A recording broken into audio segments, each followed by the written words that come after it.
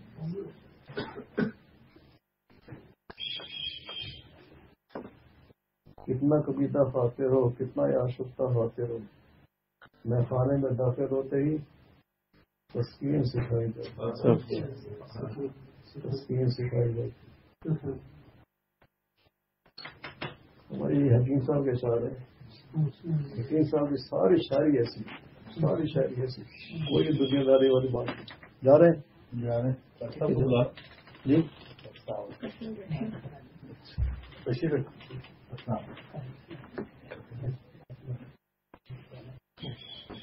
دیکھیں عمر کتنے بڑے ہاتھی ہیں اور یہ لچوا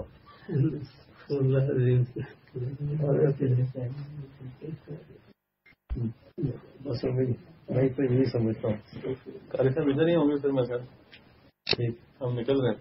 ٹھیک ہے، اللہ حافظ، خیریت سے جائیے، خیریت سے یہ مان السلام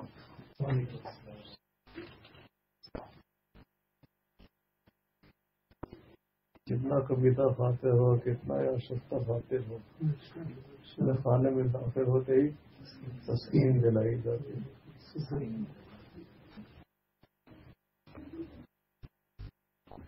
عجیب اشعار ہے، عجیب اشعار۔ فرماتے ہیں ایک جرا کبھی، ذرا سمجھتے ہیں آپ لوگ، گھونٹ، شراب کا گھونٹ، کون سی شراب؟ یہ جو بازار ملتی ہے، شراب محبت، شراب محبت حق۔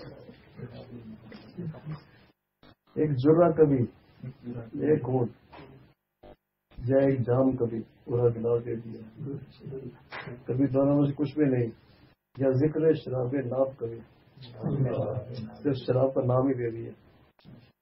ایک جرا کبھی، ایک جام کبھی، یا ذکر شراب ناب کبھی، گرویدہ بنایا جاتا ہے، تھم تھم کے پلائی جاتا ہے، گرویدہ بنایا جاتا ہے، تھم تھم کے پلائی جاتا ہے۔ ارمان و تمنا، فکر و نظر، تسکین تعلق، ہوش و فکر۔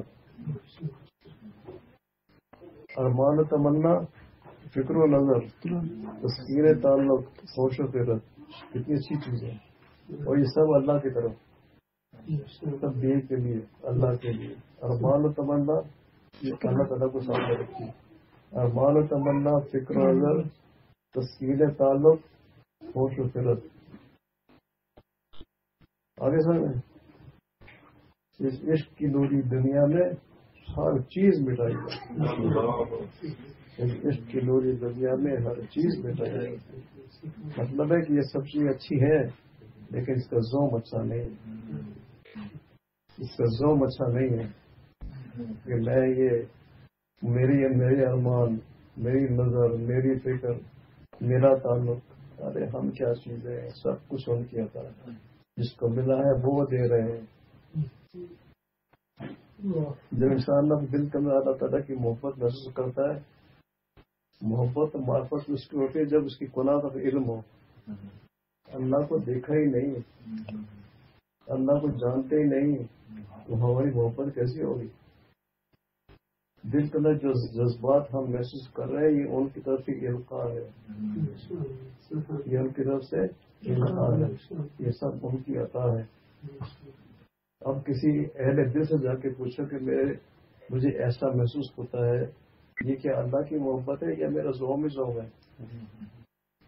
وہ اگر وہ تائید کر دے کہ ہاں نہیں اللہ کی محبت ہے، تو پھر اس سے پوچھتے رہو، بڑھتے رہو کہ ہاں اس کو پھر آگے کیسے بڑھائیں، محبت کیسے زیادہ کریں، تعلق کیسے بڑھائیں، کیسے ان کی معرفت نصیب ہو. اے برادر بے نہایت درگیز ہر سے برہمی رسی بربہ مائے. چلتے جاؤ یہ بے ناپیدا کنار ہے، یہ کبھی ختم نہیں ہوتا. ٹھیک ہے نا. تو اس زون میں نہیں رہنا چاہیے کہ مجھ کو یہ حاصل نہیں، سب ان کے عطا ہے. نہیں فرماتے اس عشق کی نوری دنیا میں ہر چیز ملائی جاتی. اس کا شعر کا مقطع ہے، اے اہل محبت. اتنا کچھ کہنے کے بعد، اتنا کچھ حاصل ہونے کے بعد اپنے آپ کو کہہ دیں کہ میرے اندر محبت نہیں ہے. اے اہل محبت رضوی کو، ان کا تخلص ہے رضوی، حکیم ابراہیم رضوی. اللہ عجیب لوگ، عجیب لوگ. روزانہ ون سر پسایا کرتے، روزانہ اثر کے بتایا کرتے. ابھی تو ان کا میں کمال یہ بتاؤں، ان کے ہاتھ میں کتنی برکت تھی. ون سر 2 پیج سے منگایا کرتے تھے ان کے لیے، ایک ہفتے لیے. اگر فرض کیجیے کہ اس وقت 4 آدمی آ گئے تو 4 کو پوری ہو گئی، 8 آدمی 8 کو پوری ہو گئی. پتا نہیں کیا ان کے ہاتھ کے اندر چیز، کیا برکت تھی. اہل محبت رضوی کو آداب محبت سے کھلا دو. اہل محبت رضوی کو آداب محبت سے کھلا دو. یوں دل کو سنبھالا جاتا ہے، یوں آنکھ چکائی جاتی ہے. محبت کے بھی آداب ہوتے ہیں. محبت اندھی نہیں ہونی چاہیے. محبت کے اندر بھی ہوش میں رہنا چاہیے. محبت کا تقاضا یہ ہے کہ انسان اپنے آپ کو سنبھال کر رکھے. کتنی ہی محبت کا زبردست جوش آ جائے لیکن اپنے آپ کو سنبھال کر رکھے. دین کا تقاضا، شریر کا تقاضا ہوش میں رہو. محبت کا تقاضا کہ بالکل مدہوش ہو جاؤ. یہ لوگ جو ہوتے ہیں ایک ہی وقت اندر مدہوش بھی ہوتے ہیں، ہوش میں ایک ہی وقت میں مدہوش بھی ہوتے ہیں. اللہ تعالیٰ کی محبت کے اندر غرق بھی ہوتے ہیں لیکن شریعت کا دامن ہاتھ سے جاتے ہیں. وہ فارسی کا شعر ہے، مطلب یہی ہے کہ ایک ہاتھ کے اندر شریعت کا جام ہے، برکفے جامع شریعت، بس کفے جام شریعت، بس کفے سردار عشق. دوسرے ہاتھ کے اندر عشق کا پیالہ ہے اور دونوں میں سے ایک بوند بھی نہیں کرنے دیتے. بات دونوں کو لے کے چلتے رہتے ہیں. ایک قطرہ بھی 10 یا 10 کم ہو جائے. ٹھیک ہے نا. اب یہ سب کو سکھا کے، اس سے پہلے حضور کا پہلا شعر ہے، بات کرو آواز نہ ہو. ٹھیک، بات کرو آواز نہ ہو. ٹھیک، آواز نہ ہو. بات کرو تو آواز نہ، آواز نہ. کیا کریں؟ بات کرو تو آواز نہ ہو. اچھا، میں سیدھا کچھ کریں. گھر سے فون آ رہا ہے میرے خیال، تو ضرورت ہوگی کسی کو گزارے. بات کرو تو آواز نہ ہو، فریاد کرو تو شور نہ ہو. کیا پابندی ہے. پہلے ساری وہ شراب کی ساری باتیں کری، تذکیر بھی دادی، سب کچھ ہو گیا کہ پہلے تلبن تھا وہ نکال دیا، پھر تنقید آ گئی وہ کر دیا، تنقید کر دیا، شراب بھی پلا دی، سب کچھ کر دیا. اب آ کے کہتے ہیں بات کرو تو آواز نہ ہو، فریاد کرو شور نہ ہو. پہلے بنایا دیوانہ، اب خیر لگائی جاتی ہے. پاس بٹھائے جاتے تھے، مقبول بنائے جاتے تھے. شہر کے پاس بیٹھے اور محبت پیدا ہوگی دونوں کی آپس کے اندر، اور جو مرید صاحب ہیں ان کو وہ مقبول ہو گیا، ان کو نشہ آ گیا، محبت کا نشہ آ گیا. پاس بٹھائے جاتے تھے، مقبول بنائے جاتے تھے. دور ہٹایا جاتا ہے، تمکین سکھائی جاتی ہے. دور ہٹایا جاتا ہے، تمکین سکھائی جاتی ہے. یعنی پہلے جب پیٹ پاٹے، جب نشہ آ گیا تو وہ آپ کی تلبن کی کیفیت تھی، آپ کے جوش کی کیفیت تھی. آپ یہاں کبھی کچھ تھی، کبھی کچھ تھی، کبھی کچھ تھی، کبھی کچھ تھی. لیکن شیخ چاہتے ہیں کہ آپ کا تمکنت پیدا ہو جائے، آپ حال کے اوپر آپ قائم غالب ہو جائے. دور ہٹایا جاتا ہے، تمکین سکھائی جاتی. جب شیخ کسی کو اپنے دور کی کرتا ہے، اس کا مطلب یہ نہیں کہ اس کو وہ محفوظ ہو گیا، نہیں، اصل میں وہ تمکنت پیدا کرتے ہیں. اور تھانے رفتار لوگوں کو گھر سے نکال دیا کر نکل جاؤ خان سے، نکل جاؤ یہاں سے. تو نیاز خان تھے، ان کے ذمہ مقرر تھا، جس کو نکالتے تھے وہ کہتے ہیں کہ اس کا سامان اٹھا کے باہر رکھ دو. ان کا سارا سامان اٹھا کے باہر رکھ دیتے.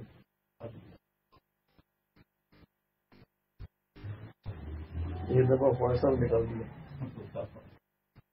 کتنا قریبی تعلق، بے تکلف تعلق، اس میں سے کسی کا بھی نہیں تھا جتنا کہ خواہش صاحب کا تعلق تھا اور خواہش صاحب کے ساتھ حضرت کا تعلق تھا.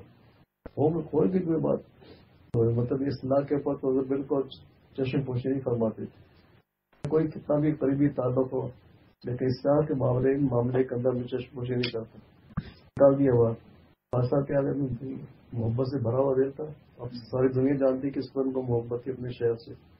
باہر جا کر کے تو وہ جو دروازہ ہے اس کے بعد آج کل تو رواج نہیں تھا، اس کے بعد دونوں طرف پتھر ہوتے تھے، سیڑھیاں ہوتی تھیں، دونوں طرف پتھر ہوتے تھے. تو وہ سیڑھی ایک پتھر پہ جا کے بیٹھ گئے. کسی نے کہا کہ خواجہ صاحب آپ کو تو حضرت نے نکال دیا خانقاہ سے. تو کندھے میں خانقاہ تو نہیں بیٹھا، میں تو باہر بیٹھا ہوں. خانقاہ میں تو نہیں تو باہر ایسے ادھر ہوگا پاس وہ دیکھو کیا نظر آ رہا ہے، وہ دیکھو شہر کی شکل نظر آ رہی ہے. میں اس لیے یہاں بیٹھا ہوں. خانقاہ بھی نہیں ہوں، میں کیا کروں، دل کے ہاتھوں سے مجبور ہوں. شہر کی زیادہ تو میں پھر بھی کرنے میں مجبور ہوں. ایسی محبت. سمکنت دور ہٹایا جاتا ہے، تمکین سے کرے جاتا. پاس بٹھائے جاتے تھے، مقبول بنائے جاتے. پاس بٹھا کے انسان کے اندر دل کے اندر محبت ڈالی جاتی ہے. اور محبت کا یہ خاصہ ہے کہ وہ انسان کے اندر تعلقن پیدا کرتا ہے، جوش پیدا کرتا ہے. کبھی اس کو کچھ حالت ہوتی ہے، کبھی کوئی حالت ہوتی ہے، کوئی کیفیت، کبھی کوئی کبھی کسی وقت رو رہا ہے، کسی وقت ہنس رہا ہے، کسی وقت خوش ہو رہا ہے، کسی وقت غمگین ہو رہا ہے، کبھی بست ہے، کبھی قبض ہے. اس کا مطلب یہ ہے کہ ابھی اس کا تدبر کی کیفیت ہے. جب تمکنت آئے گی پھر وہ حال اس کے بالکل مستقیم ہو جائے گا. کوئی بھی حالت گزرے وہ اپنے حال کو قائم رہے گا، وہی جو بھی پڑا ہے. اس کے اندر اتنی استقامت آ جاتی ہے کہ وہ جس وقت کا جو حکم ہوتا ہے وہ کر گزرتا ہے. یہ تو معمول کا ایک مثال دی انہوں نے کہ معمول کیسے بھی ہے، سفر ہے، حضر ہے، تندرستی ہے، صحت ہے، جو کچھ بھی ہے، کوئی بیماری ہے، بیمار کو مہمان آ گئے یا خود مہمان چلے گئے، ہر حال میں ان کے معمولات پورے ہیں. یہ جو آج جس کا تمکن ہو جاتی ہے، کوئی بھی حال ہو جو اللہ کا حکم ہے اس کو ہر حال میں اس کو پورا کرتا ہے. اور وہ جو جوش کی حالت ہوتی ہے وہ تبدیل ہو کر کے ہوش کی حالت میں آ جاتا ہے. جوش بدل جاتا ہے کس سے؟ ہوش سے. جوش کے اندر تو انسان کا دماغ کام نہیں کرتا نا. جب محبت کا غلبہ ہوتا ہے نا انسان کا ذہن نہیں کام کرتا. یہی کمال ہے لوگ. محبت کا غلبہ بھی بہت ہوتا ہے، اس قدر ہوتا ہے کہ ہم جیسے لوگوں کو تو شاید ایک ذرہ مل جاتا ہم پاگل ہو جائیں. اتنی قدر کو اللہ تعالیٰ سے محبت ہوتی. اس کے باوجود مجال ہے کوئی شرک کا کوئی حکم آئے اور اس پابند نہ کرے ٹل جائے اسے ناممکن محال. یہ لوگ وہی تھے.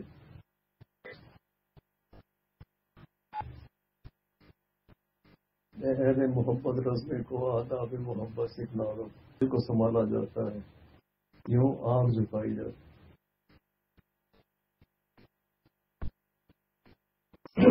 ابھی وقت ہی ملی میں نے آپ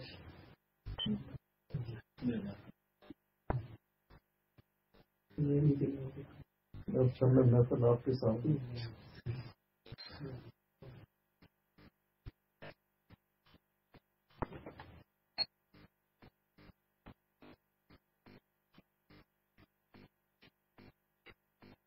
جو غالب کا شعر ہے نا، رگوں میں دوڑتے پھرنے کے ہم نہیں قائل. رگوں میں دوڑتے پھرنے کے ہم نہیں قائل، جو آنکھ ہی سے لٹک کے وہ لہو کیا ہے. حضور صاحب دعا مانگیے گا کہ اللہ مجھے برس کی آنکھیں نصیب فرمائے قبل اس کے کیا ہے تقول الدموع دمن، آنسو جو ہے خون ہو جائے. آنکھیں آنسو آنکھ خشک ہو جائے اور خون نکلے اس میں سے. یعنی محبت کی انتہا یہی ہے. مولانا فقیر صاحب آپ دیکھا ہوگا اس قدر رقت آ رہی ہوتی تھی ان کے دل کے اندر، محبت کا ایسا جوش ہوتا تھا. ساری نمازیں بجا لے کر ان کا کوئی اثر ہو جائے، کوئی یہ جو کچھ خلط بیت رہی ہے وہ اثر ظاہر ہو جائے. نہیں، سلام پھیرنے کی دیر چیخ مار کے ہوتے تھے. حضرت تھانوی رحمۃ اللہ کی مجلس کا نام بکا مشہور تھا. بکا، رونے والا. ہر وقت روتے تھے، ہر وقت روتے تھے.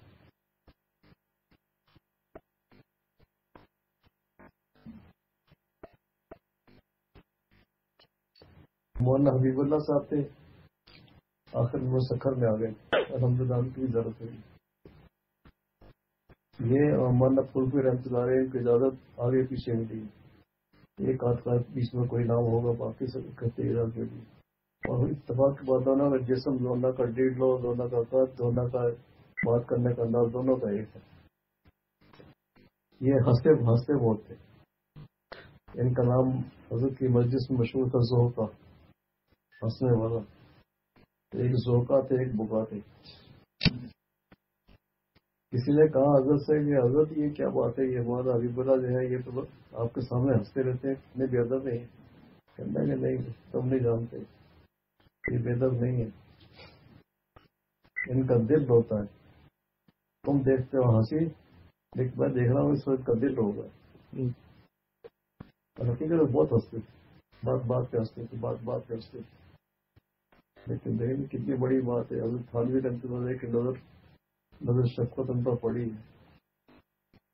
حضرت کے جو شروع کے خلفاء ہے، میں خیال ان کا نمبر کوئی شاید 7واں 8واں ہوگا. اتنے شروع کے خلفاء میں سے. کافی ہم کو بھی ہے اس پہ ناز. جی ہم کو بھی اس پہ ناز. ہم بھی ان کی نظر سے گزرے، ہم بھی ان کی نظر سے گزرے. جب بھی ان کے در سے گزرے ہیں، کتنے عالم نظر سے گزرے. کس کا در؟ حضور صلی اللہ علیہ وسلم. جب بھی ان کے در سے گزرے، کتنے عالم نظر سے گزرے. عارفی ہم کو بھی اس پہ ناز، ہم بھی ان کی نظر سے گزرے. کتنا ادب ہے اس شعر کے اندر. یہ نہیں ہے کہ حضور کے ادب ہم پر پڑی ہے، نہیں. حضور کی دیکھ رہے تھے، ہم وہاں سے گزر گئے. اس پر محبت ہے، کتنی بے سادگی ہے اور کتنی سادگی. یہ ہے محبت. جوش والی محبت نہیں ہوتی. وہ اس کا جوش آنے کا مطلب ہے کہ ابھی ہڈیاں کچی ہے. ابھی ہڈیاں کچی ہے. دیکھا سنا جب ہڈیاں ابھی پک رہی ہوتی ہے نا، اس میں بڑ بڑ بڑ بڑ بڑ کی آوازیں بہت آتی ہیں. جو ابھی بڑ بڑ بڑ بڑ کرتا ہے نا، اس کا مطلب بھی کچا ہے. جس ہڈیاں میں سے آواز آتی ہے ابلنے کی، اس کا مطلب ہے ابھی کچی ہے. جب وہ پک کے تیار ہوتی ہے، پورے محلے میں خوشبو آتی ہے. گھر میں قورمہ بنا ہے بھیا، بریانی بنی، کوفتے بنے. اس وقت وہ آواز نہیں آتی، اس میں خاموش اس کی خوشبو پھیل جاتی. تو جب تک انسان تکبر میں مبتلا رہتا ہے، خالی خلی ہوتا ہے. وہ کسی نے مثال دی نا کہ یہ جو ٹین کا ڈبہ ہوتا ہے نا، اس کا ایک دو پتھر اس کو ہلاؤ گا تو وہ ڈبہ بولتا ہے. اب وہ جب اس کو وہ ڈبہ پتھروں سے بھر جائے، اب جتنا مرضی ہلاؤ اس سے آواز نہیں آتی. جو آدمی بہت بولتا ہے، اس کا مطلب ہے وہ خالی ہے. جو نہیں بولتا، اس کا مطلب وہ بھرا ہوا ہے. تو ہم بول رہے ہیں تو ہم خالی ہیں، یہ نہیں بول رہے ہیں کہ یہ بھرے ہیں. ارے دیوانوں کی باتیں ہیں. معاف کیجیے گا، گستاخی کرتا ہوں. آپ کا خیال آتا تھا، میں کہتا ہوں دیکھو عجیب بات ہے، ایک ہاتھی نے اپنی لگام دے دی ایک چوہے کا ہاتھ کے اندر. کمال ہو گیا. یہ چوہے کی بھی اعزاز کی بات. ارے نہیں حضرت، یہ آپ کی وجہ سے اللہ تعالیٰ ہمیں مہربانی فرما دے، ہمارے بھی آپ پر سمجھ جائے.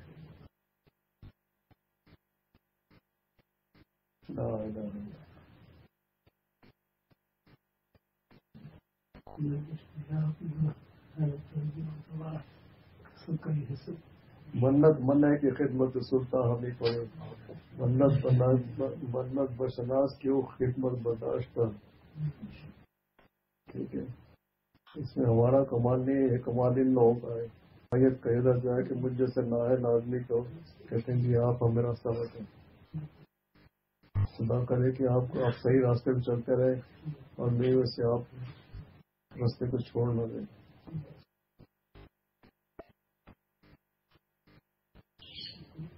اہل محبت رسمی کو آداب محبت سکھلا دو. یوں دل کو سنبھالا جاتا ہے، یوں آنکھ جھکائی جاتی.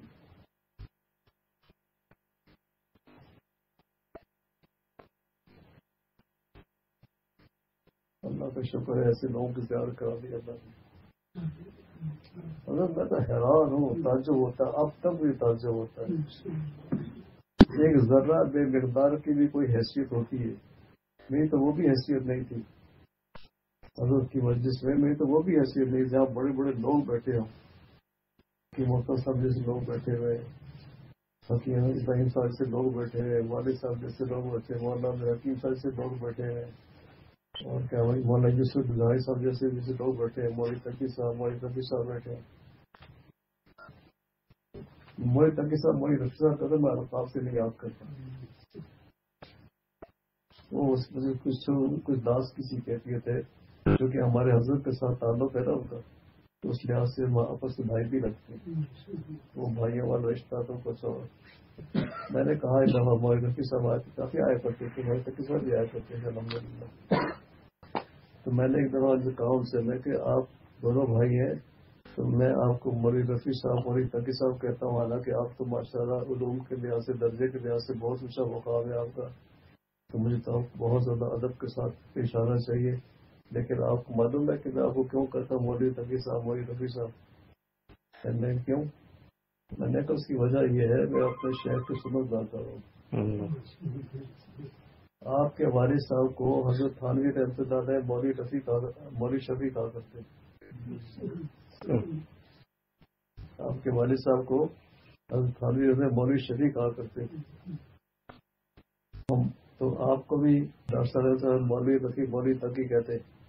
اور حضرت نے فرمایا تھا کہ تم معلوم ہے تم کو مولوی رفیع مولوی تقی کیوں کہتے ہیں؟ اس لیے کہ ہمارے حضرت آپ کے والد صاحب مولوی شفیع کہتے ہیں. میں نے کہا ان دونوں بھائیوں سے پہلے تھا کہ حضرت کو صرف مولوی رفیع مولوی تقی کا اندر صاحب کا لفظ ادبن شامل کرتا ہے، اس کے سارے آداب اسی میں شامل ہیں. بالکل بے تکلف. حالانکہ ہمارا ان کا کیا میل ہے؟ کچھ بھی میل نہیں. بہت اونچے درجے کا لوگ ایسی ہمارے مولوی حسن صاحب ہیں، اس میں جو خوش قسمتی ہے آ جاتے ہیں برکت ہو جاتی ہے. لیکن آپ سے شکوا یہ آپ سکھاتے نہیں مجھے کچھ. میری جو بے تکی باتیں اس کے اوپر آپ برداشت کر لیتے ہیں. اہل جنوں کی بستی ہے اہل فرد کا دیس نہیں. اگلا سب ہمارے شہر سے ہم سے متعلق نہیں ہے. اگلا متعلق نہیں بس اتنا ہی ہے. جنوں میں بک گیا ہوں جانے کیا کیا کچھ. اگلا مسئلہ کیا ہے؟ کچھ نہ سمجھے خدا کرے. کچھ نہ سمجھے خدا کرے. جو کوئی بات میرے منہ سے اچھی نکل گئی خدا سمجھ جائے، جو غلط نکل گئی اس کو آپ خیال نہ کیجیے گا. ان سے پوچھیے گا کہ آواز سے غلط کی ہے وہ اپنے ذہن سے نکال دیجیے، اس کو ڈیلیٹ کر دیجیے، صاف کر دیجیے. جو کوئی بات اچھی نکل گئی بس اس کو وہ سمجھیے کہ ہاں یہ ٹھیک ہے.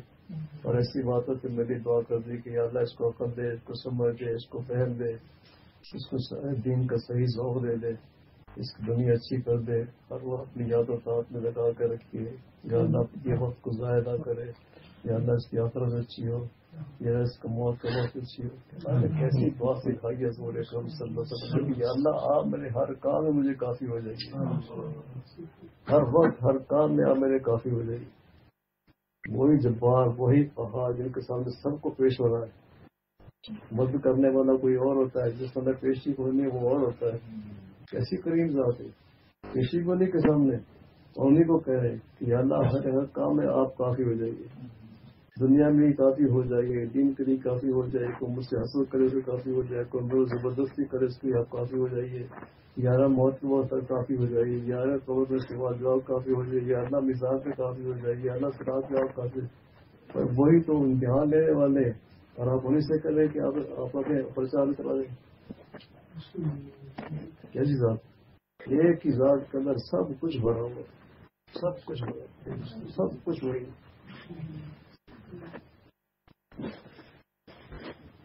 لیکن 10 بج گئے آپ لوگوں کو پاس بہت گزار گیا تو کیسا چلے ہیٹر یہاں پر نہیں توڑ دیا لیکن 12 ٹھیک رہیں گے اللہ شکر